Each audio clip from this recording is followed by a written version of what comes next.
disadvantage that we have is we have no media support.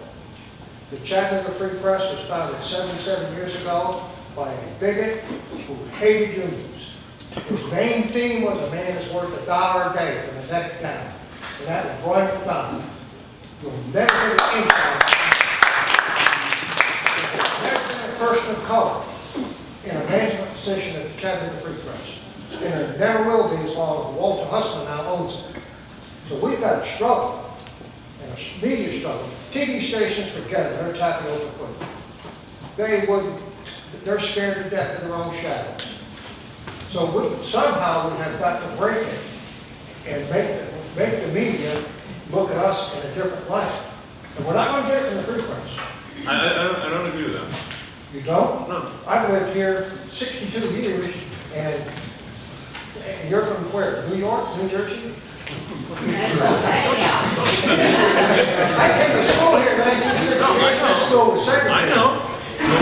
But what I want to say is that one of the things that I like writing for a national publication is I cover labor struggles, I cover lockouts all over the country. And the thing I always enjoy the most is being able to write a story, do it in a way that's tough for any journalist to deny that that's accurate, and present facts, particularly investigative reporting.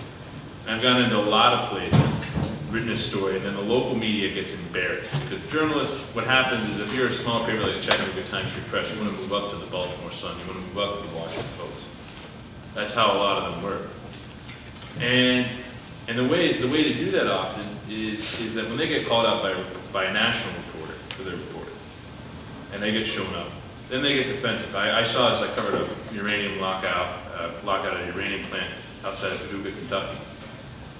They wouldn't say the union side, and then I started covering the incidents that happened there, and they started printing. The union guys were able to go to the media and say, hey, look, these are the facts. Other reporters have said that. Are you guys reporters in this light, or are you not? I saw this in Olympia, Washington, when I was covering a union busting of some PTSD counselors. My writer was allowed that thing. I'm going to stay on the story from a national beat.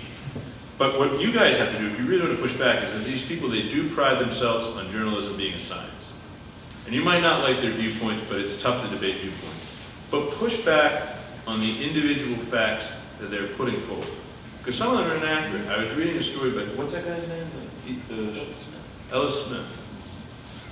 You know, I was talking to, who's Pam Sun, who's the opinion editor at Chattanooga Times Free Press, who's very sympathetic to what's happened. And she's saying she's only getting 1 or 2 letters to the editor a week about anti-union stuff. And you know, they run a lot of it about anti-UAW. They run a lot of letters to the editor. You can get in that form. But not only that, that guy Elliot Smith, he wrote an article about the UAW where he compared the wages of the UAW to what Chattanooga workers make. And he said under a UAW contract, they're not going to be making any more than what they're making now.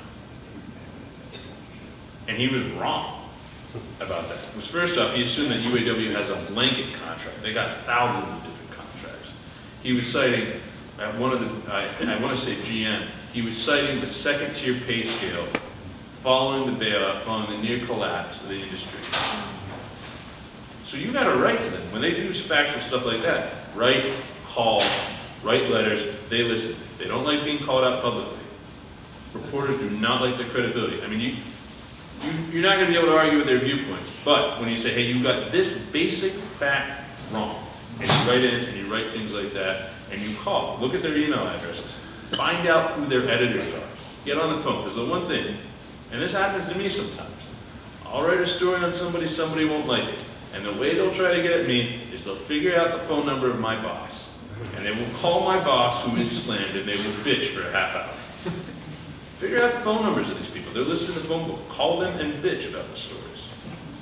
And that will, like, I know you think it's hopeless, but that will push back. I mean, even in just the time I'm reporting, the Times Free Press was here today, and they're doing a story. You know, we had a good meeting over there yesterday where we discussed a lot of the problems. I don't think the reporters at the Times Free Press have ever covered a union drive, from my understanding, from talking about it. There hasn't been a one of this scale, and I've covered a lot of them. And there was a lot of basic understanding of how union drives happen that I just don't think they even understood. And, you know, every reporter, you know, you're trying to get a story out the door quickly. You're just like, all right, let's get it done. Push back on the local TV reporters. Call them. You know, and you know, get on social media. Criticize them on social media. Criticize them on Facebook. But do it in a way that's pointed, and do it in a way that points out the specific fact, because they will listen to that, and you can push back on that. And I know that might seem hopeless, but I've seen it enough, and I'm not from Chattanooga.